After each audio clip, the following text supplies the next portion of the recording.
साथियों नमस्कार, जय हिंद, जोहार। आइए बात करते हैं घोसी उपचुनाव के। घोसी उपचुनाव से पहले बीजेपी को झटका लगा है। दरअसल एक और जहां सुभाषपा उपचुनाव में बीजेपी का समर्थन कर रही है, वहीं सुभाषपा से अलग हुई एसएसपी ने सपा को समर्थन दिया है। एसएसपी घोसी उपचुनाव में बीजेपी का खेल बिगाड़ने में लग गई है। इस उपचुनाव को एनडीए और नवगठित इंडिया गठबंधन के बीच का पहला चुनावी मुकाबला माना जा रहा है। घोसी उपचुनाव के लिए मौजूदा समाजवादी पार्टी और भारतीय समाज पार्टी के साथ बीजेपी के बीच सीधा मुकाबला अब और दिलचस्प हो गया है।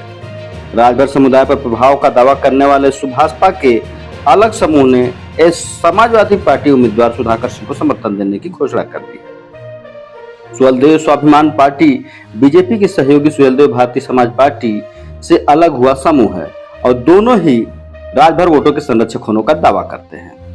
एसबीएसपी अध्यक्ष ओम प्रकाश राजभर बीजेपी उम्मीदवार दारा सिंह चौहान का समर्थन कर रहे हैं, जो हाल ही में समाजवादी पार्टी में रहने के बाद बीजेपी में लौटे हैं। सपा प्रत्याशी सुधाकर सिंह को सुहेलदेव स्वाभिमान पार्टी का समर्थन मिल रहा है। घोसी से दारा सिंह चौहान और सुधाकर सिंह दोनों ही विधायक रह चुके हैं। दारा सिंह चौहान 2022 के यूपी विधानसभा चुनाव में समाजवादी पार्टी के उम्मीदवार के रूप में सीट जीते हैं, जबकि सुधाकर सिंह ने 2012 में समाजवादी पार्टी के उम्मीदवार के रूप में सीट जीता है। सुहेलदेव स्वाभिमान पार्टी महासचिव बलराज राजभर ने सुधाकर सिंह को समर्थन देने की घोषणा करते हुए कहा कि उनकी पार्टी के समर्थन से उनकी जीत का अंतर बढ़ेगा। सुहेलदेव स्वाभिमान पार्टी 2022 में भी विधानसभा नतीजों के बाद अस्तित्व में आया है, जब राजभर ने समाजवादी पार्टी गठबंधन से नाता तोड़ लिया था। सुभाषपा के प्रवक्ता पीयूष मिश्रा ने कहा कि एसएसपी नेता एक खत्म हो चुकी ताकत है और विभाजन की साजिश अखिलेश यादव ने रची थी 2022 के यूपी विधानसभा चुनाव से पहले।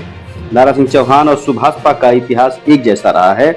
दारा सिंह चौहान योगी सरकार में मंत्री थे, लेकिन 2022 के चुनाव से कुछ समय पहले उन्होंने पद से इस्तीफा दे दिया और सपा में शामिल हो गए। एसबीएसपी भी पहले बीजेपी की सहयोगी थी, लेकिन 2022 में उनके समाजवादी पार्टी के साथ गठबंधन कर लिया। दारा सिंह चौहान ओबीसी हैं, जबकि सुधाकर सिंह ठाकुर उच्च जाति के हैं।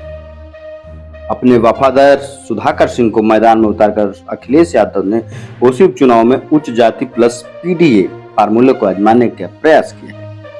समाजवादी पार्टी ने अपने पार्टी के लिए नया पीडीए फार्मूला पिछड़ा दलित अल्पसंख्यक तैयार कर लिया है, जहां पूरा राज्य बीजेपी नेतृत्व अपनी जीत सुनिश्चित करने के लिए घोसी में प्रचार कर रहा है। सारे मंत्री, सारा मंत्रिमंडल, केंद्रीय और राज्य के मंत्री उतरे हुए हैं। वहीं कांग्रेस और राष्ट्रीय लोकदल सहित भारतीय सहयोगी भी सपा उम्मीदवार सुधाकर सिंह के लिए प्रचार कर रहे हैं। घोसी की लड़ाई अब काफी दिलचस्प हो गई है।